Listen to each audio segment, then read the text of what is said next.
بسم اللہ الرحمن الرحیم۔ عبد المطلب کی وجہ تسمیہ۔ ہاشم نے مدینہ کی ایک سردار لڑکی سے شادی کی۔ اس کے بطن سے ایک لڑکا پیدا ہوا جس کا نام شیبہ رکھا گیا۔ یہ لڑکا بھی بچہ ہی تھا کہ ہاشم کا انتقال ہو گیا اور ان کا بھائی مطلب مکہ کا حکمران ہوا۔ ہاشم کا بیٹا شیبہ مدینہ میں پرورش پاتا رہا۔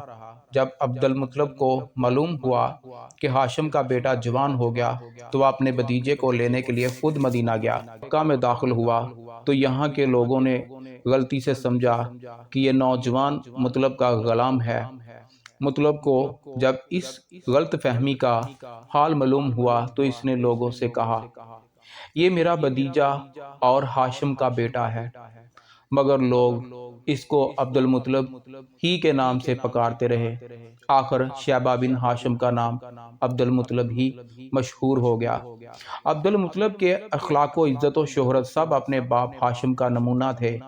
امیہ کے بیٹے حرب کو عبد المطلب کا اثر و رسوخ اور اقتدار گراں گزرا اور اس نے بھی اپنے باپ کی طرح عبد المطلب کو مقابلہ کے لیے دعوت دی۔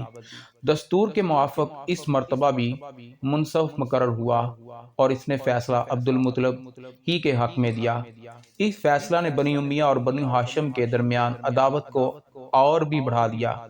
عبد المطلب کے زمانہ میں جش کی فوج نے اپنے ایک سردار ابرہہ کے زیر کمان چڑھائی کی۔ یہی فوج اصحاب فیل کے نام سے موسوم ہوئی جو قدرتی اور آسمانی عذاب سے ہلاک و برباد ہوئی۔